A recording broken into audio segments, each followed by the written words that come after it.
Hello दोस्तों, स्वागत है आप सभी का हमारे यूट्यूब चैनल में। और आज हम CSR नेट का गेट और सेट 2026 के लिए आपके लिए केमिकल साइंस का, जिसको आप केमिस्ट्री 2026 के अंतर्गत पढ़ते हैं, ठीक है, उसके लिए आज हम आपके लिए सिलेबस डिस्कशन, सिलेबस पैटर्न क्या होता है वो आपको मैं बताऊंगा। और आपका जो कट ऑफ मार्क्स होते हैं, कितने कट ऑफ होते हैं आपके, कितने कट ऑफ जाते हैं CSR नेट में, कैसा होता है उसका एग्जाम पैटर्न और क्या आपके स्टडी प्लान्स होने चाहिए, ये आपको मैं डिस्कस करूंगा। ठीक है, बिल्कुल टाइम वेस्ट ना करते हुए मैं वीडियो को स्टार्ट करता हूँ।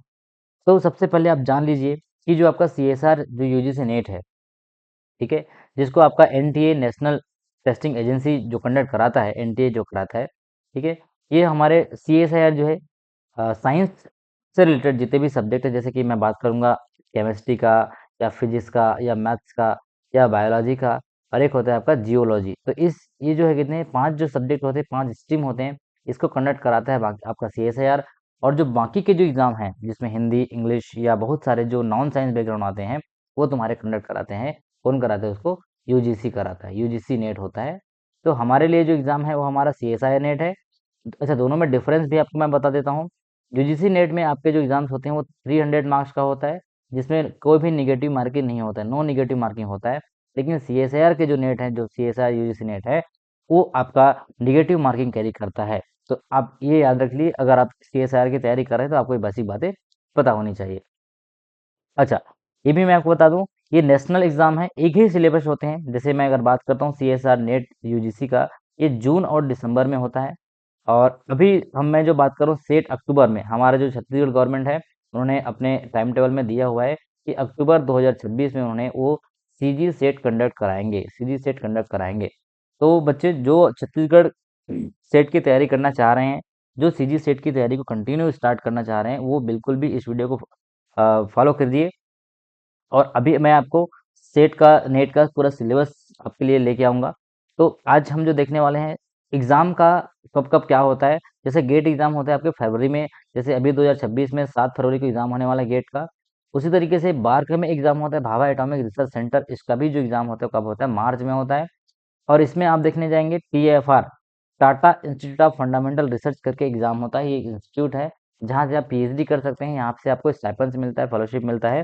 और इस तरीके से ये जो सिलेबस है, साइंटिफिक ऑफिसर आपको बनना है, UPSC में है, पेटेंट ऑफिसर बनना है, डिफरेंट डिफरेंट एग्जाम के लिए आपके पास एक ही सिलेबस काम करता है, जो कि है आज मैं डिस्कस करने वाला हूँ।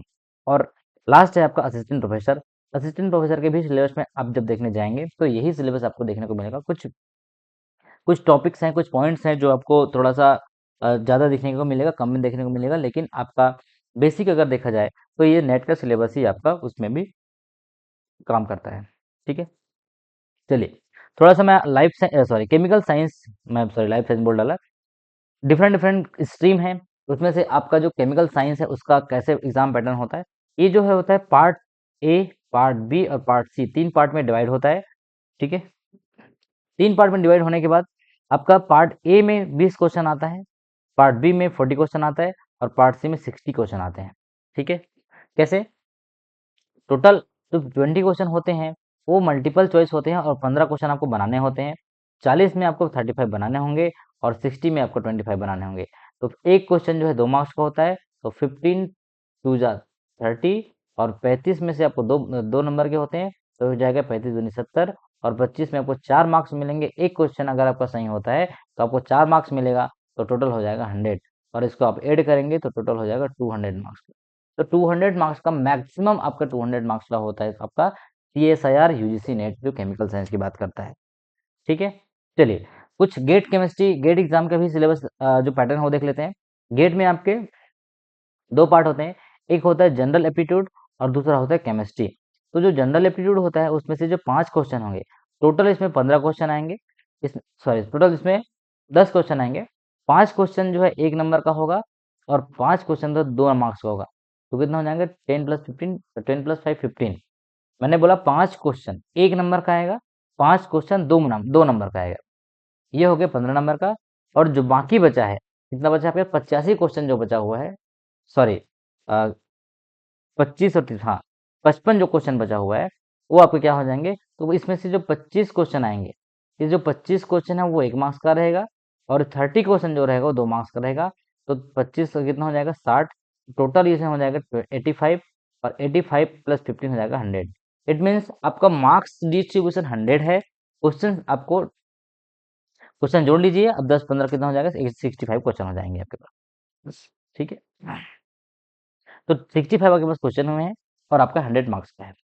सिमिलरली आपका जो बार्क का एग्जाम है, इसके लिए भी आप थोड़ा जान लीजिए। भाभा एटॉमिक रिसर्च सेंटर, ये इसके लिए एलिजिबिलिटी क्राइटेरिया है, एमएससी में 60% होना चाहिए, जनरल के लिए आपका 26 साल है, ओबीसी के लिए आपका 29 ईयर्स है, और एससी एसटी के लिए आपके पास 31 ईयर्स है। ठीक है, इसमें टोटल क्वेश्चन 100 होते हैं, और इसमें एक मार्क्स जो है 3 मार्क्स, एक मार्क्स, सॉरी सॉरी, एक क्वेश्चन जो है 3 मार्क्स वाला क्वेश्चन आते हैं। टोटल मार्क्स हो जाएंगे आपका 300, और टाइम आपको देंगे 2 घंटे देंगे। मोड ऑफ एग्जाम ऑनलाइन होता है, और एमसीक्यू होता है 2/3, इसमें क्या होता है, निगेटिव मार्किंग होता है। क्लियर है? चलिए, ये हो गया आपका बार्क का स्कीम, कैसे एग्जाम होता है बार्क में। अच्छा, अगर आप पीएचडी के लिए सीएसआर नेट की तैयारी कर रहे हैं, या सीएसआर नेट की तैयारी कर रहे हैं, तो कौन कौन से आपको फायदे होंगे। पहली तो है आपका पीएचडी है, आफ्टर कर सकते हैं, सीएसआई नेट के बाद पीएचडी ज्वाइन कर सकते हैं आप कहीं भी, नेशनल इंस्टीट्यूट में, आईआईटीज है, एनआईटीज है, आइजर है, नाइजर है, बहुत सारे अलग अलग है। या तो आप work in public sector union में, ओएनजीसी में काम कर सकते हैं, बाहर के जा सकते हैं, डीआरडीओ जा सकते हैं। यहाँ पे आपको डायरेक्ट जॉब के लिए गेट का क्वालिफिकेशन मांगते हैं। आप किसी रिसर्च प्रपोजल में, रिसर्च प्रोजेक्ट में एंटर कर सकते हैं, या आपके पास एक एडिशनल एक्सपर्टाइज हो जाएगा नेट का। ठीक है, असिस्टेंट प्रोफेसर जानते हैं आप, तो इसके लिए असिस्टेंट प्रोफेसर के एलिजिबल हो जाएंगे आप, अगर आप नेट की तैयारी कर रहे हैं या नेट क्वालिफाई हो जाता है आपको। ठीक है, और अगर आपको आईआईटीज या एनआईटीज में, अभी आपको बताया जो आईआईटीज है, एनआईटीज, उसमें आपको पीएचडी करना है, ये नेशनल केमिकल लेबोरेटरी है, तो यहाँ आप क्या कर सकते हैं, एंट्री कर सकते हैं रिसर्च के लिए। चलिए, अच्छा, थोड़ा-सा और मैं आपको बता दूँ, ये जो आपका एग्ज़ाम है वो सीएसआई यूजीसी नेट कंडक्ट कराता है, इसकी कंडक्टिंग बॉडी है एनटीए। एनटीए क्या लेता है, एग्ज़ाम लेता है, और इसे एग्ज़ाम लेवल है, नेशनल लेवल है। ये 2 बार होता है साल में, twice a year, June and December. Exam mode पहले ऑफलाइन था, अभी बहुत दिनों से, ये 4-5 साल हो गए लगभग, ऑनलाइन हो गया है। एग्ज़ाम का टाइम आपको मिलेगा 3 घंटे, 3 घंटे मतलब आपको 180 मिनट आपको मिलेंगे, और 180 में आपको पूरा क्या रहेंगे, मल्टीपल चॉइस रहेंगे। याद रखिएगा, इसमें मल्टीपल सेलेक्ट नहीं रहेंगे। इट मीन्स एक ही क्वेश्चन आपका एक आंसर सही रहेगा। एग्जाम पर्पस है आपका किसके लिए है, कैंडिडेट को अवार्ड देना है, जूनियर रिसर्च फेलोशिप देना है, या उसको एक लेक्चरर अपॉइंट करने के लिए उसको क्या करना है, उनके पर्पस होते हैं। मीडियम की बात करता हूँ, मीडियम आपका इंग्लिश भी आता है, हिंदी में भी आता है। इट मीन्स आपके डिस्प्ले में दोनों मीडियम रहेगा, आप जिस मीडियम को चाहेंगे सेलेक्ट कर सकते हैं। इंग्लिश में देखेंगे तो इंग्लिश में देख सकते हैं, हिंदी में देख रहे हैं तो हिंदी में देख सकते हैं। क्लियर हुआ?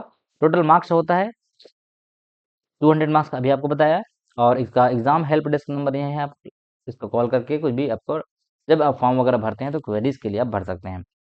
ठीक है, और एक ऑफिशियल वेबसाइट है इसका, http है आपका csrnet.nta। तो जब अभी फॉर्म अभी शुरू नहीं हुआ है, अभी फॉर्म आपके लिए कब आएगा, मान लीजिए जून में एग्जाम होता है, तो ये अप्रैल मई में 1 महीने पहले आपका फॉर्म ओपन होता है। चलिए, कुछ मैं सिलेबस की बात कर लेता हूँ। सिलेबस में आपको देखने को मिलेगा इनऑर्गेनिक केमिस्ट्री, फिजिकल केमिस्ट्री और ऑर्गेनिक केमिस्ट्री। तो अगर इनऑर्गेनिक केमिस्ट्री की बात करते हैं, तो यहाँ पे देखो केमिकल बॉन्डिंग है, या structure bonding, VSEPR theory है, hard and soft acid base है, main group element, transition element, या A block element, organometallic coordination, analytical, और डिफरेंट जो इनऑर्गेनिक स्पेक्ट्रोस्कोपी है, जो जैसे आईआर है, एनएमआर है, जिसमें आप पढ़ते हैं, ईपीआर पढ़ते हैं, तो ये सारी चीजें आपके किसमें आता है, इनऑर्गेनिक केमिस्ट्री के अंदर आता है। सिमिलरली फिजिकल केमिस्ट्री की अगर हम बात करते हैं, इसमें 3 जो टाइप की केमिस्ट्री को डिस्ट्रीब्यूट किया गया है, इनऑर्गेनिक, फिजिकल और ऑर्गेनिक। तो फिजिकल केमिस्ट्री में आपको देखने को मिलेगा क्वांटम केमिस्ट्री है, या यहाँ देखेंगे आप उसका क्वांटम मैकेनिक्स है, एटॉमिक स्ट्रक्चर के बारे में पढ़ते हैं।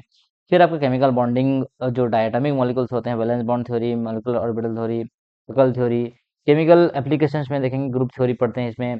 फिर आता है आपका मॉलिक्यूलर स्पेक्ट्रोस्कोपी, केमिकल थर्मोडायनेमिक है, statistical thermodynamic, electrochemistry, chemical kinetic, ये सब आपको देखने को मिलेगा। ये जो सिलेबस है अभी आपको बताया, एक ही सिलेबस है, और इसी सिलेबस से आपको डिफरेंट डिफरेंट एग्जाम्स को क्या करना होते हैं, तैयारी करना होता है। सिमिलरली आपका सरफेस का इसमें टॉपिक है, सॉलिड स्टेट का टॉपिक है, ठीक है, पॉलीमर केमिस्ट्री है, और आपका डाटा एनालिसिस है। एक इंपॉर्टेंट टॉपिक इसमें भी मिलेगा, बाद में देखेंगे, इंटरडिसिप्लिनरी टॉपिक है, जैसे आपका ऑर्गेनिक केमिस्ट्री है।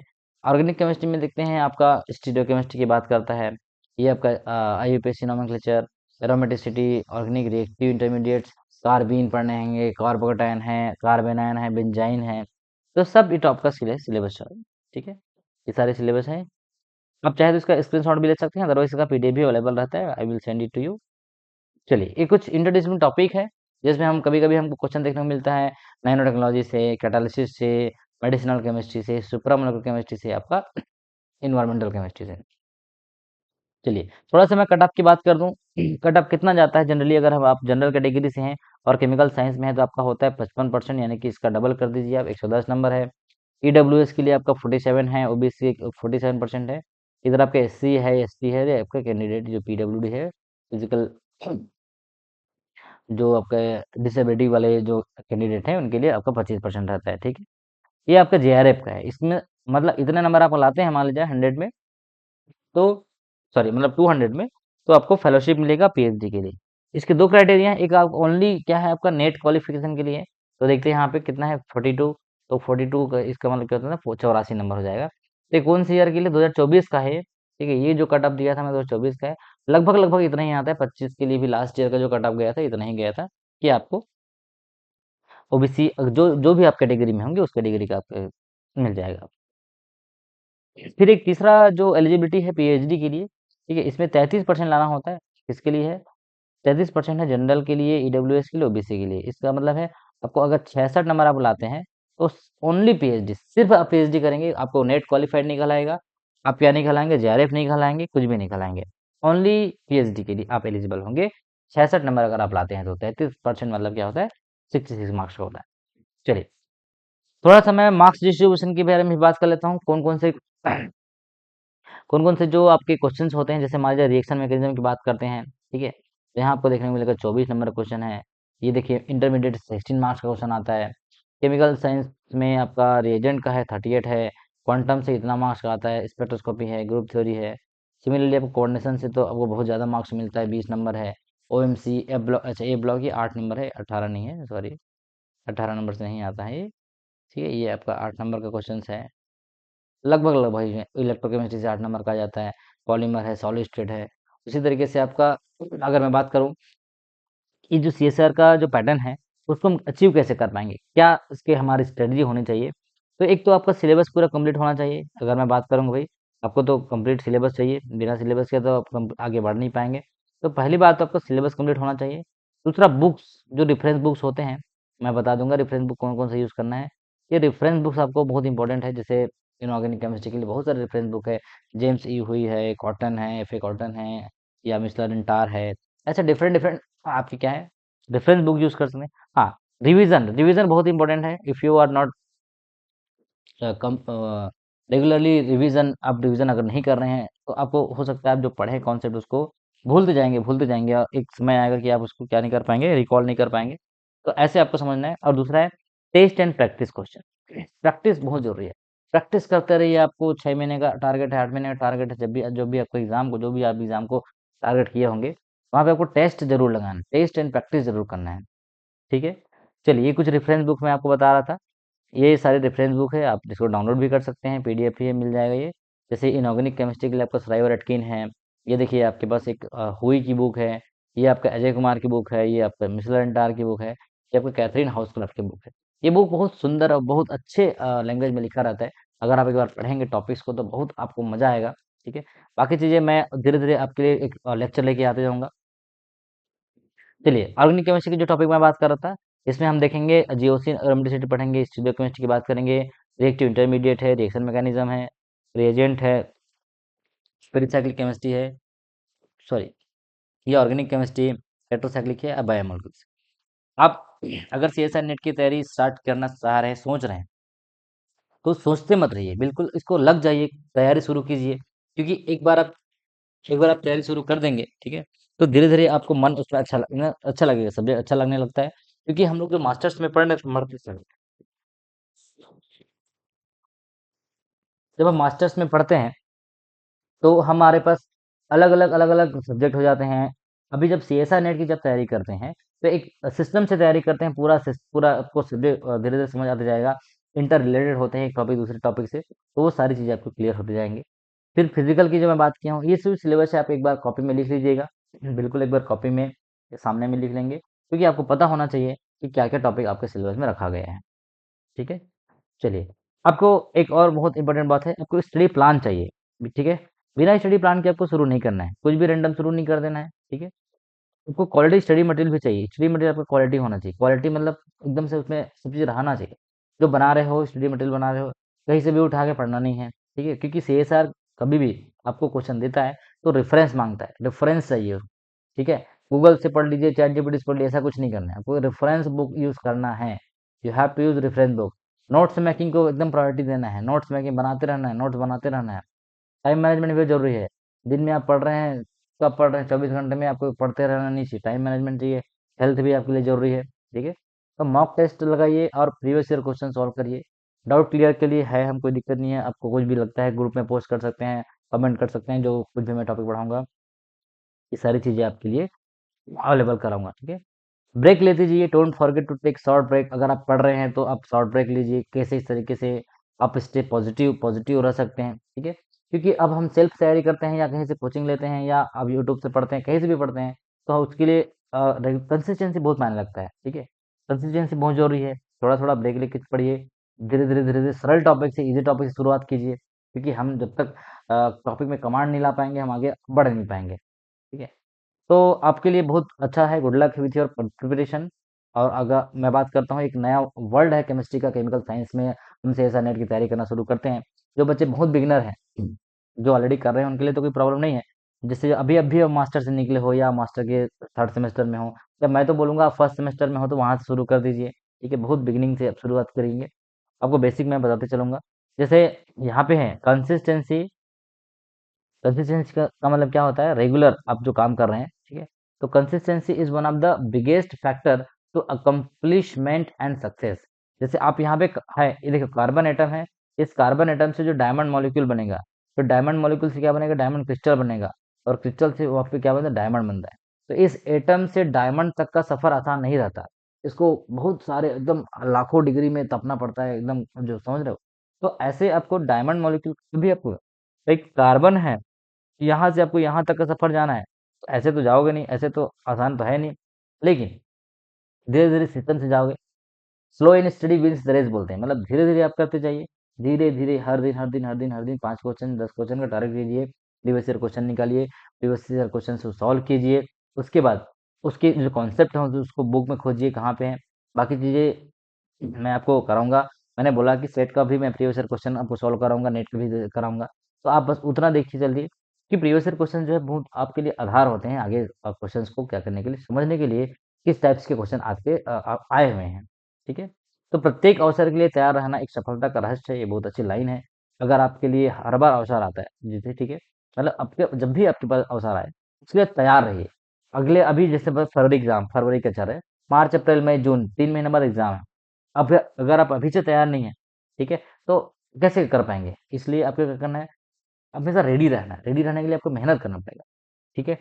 मैं तो बोलूंगा छत्तीसगढ़ के जो बच्चे हैं, 2026 के लिए जो सेट का एग्जाम होगा, उसके लिए एकदम से लग जाइए। गवर्नमेंट कब का क्या रहता है, उन्होंने दे दिया एग्जाम, लेकिन वो कराएंगे। तो कराने आपके लिए तैयार तो होना है ना, आपको पढ़ना है ना, पढ़ाई तो करना है ना, पड़ेगा ना, ठीक है? तो ये हुआ मेरा आज का जो लेक्चर था। आज मैं आपको बताया कि जितने भी सिलेबस डिस्कशन क्या क्या हो सकते हैं। अगली क्लास में मैं शुरू करूंगा केमिकल बॉन्डिंग, पहला इनऑर्गेनिक केमिस्ट्री शुरू करूंगा मैं। तो जो बच्चे चैनल को फॉलो नहीं किए हैं, एक बार देख लीजिए, चैनल को सब्सक्राइब कर लीजिए, सो दैट कि अब मैं लेक्चर इसमें कंटिन्यू करूंगा आपके सीएसआर नेट के लिए और सेट के लिए। मैंने ये भी बोला कि आपको जो मास्टर्स के एमएससी की भी क्लासेस इसमें लूंगा, ठीक है? और जिन बच्चों को ऑफलाइन क्लास ज्वाइन करना है सीजी सेट का, ठीक है, वो क्लास चल रही है। ऑफलाइन क्लास कांटेक्ट कर सकते हैं नंबर पे, मैंने नंबर लिख देता हूँ यहाँ पे, ठीक है? इस नंबर पे आप कांटेक्ट कर सकते हैं अगर आपको ऑफलाइन ऑफलाइन क्लास जाना है तो, ठीक है? ये 2 2 4 2 6, अच्छा, ठीक है ना? ये वाला नंबर नहीं हो सकता है। अब ये नंबर में कांटेक्ट कर सकते हैं, ठीक है? ये नंबर पे आप कांटेक्ट कीजिए अगर आपको ऑफलाइन क्लास जाना है तो। अदरवाइज आप ऑनलाइन क्लास या ऑनलाइन मतलब यूट्यूब से आप कंटिन्यू करते रहिए, ठीक है? चलिए मिलते हैं नेक्स्ट वीडियो में, सो दैट कि मैं आपको वहाँ पे आप शुरू करूँगा, केमिकल बॉन्डिंग क्लास स्टार्ट करूँगा, जिसमें आप प्रॉपरली टॉपिक को पढ़िएगा। जिसमें प्रीवियस ईयर क्वेश्चंस हैं वो आप सॉल्व कर लीजिए।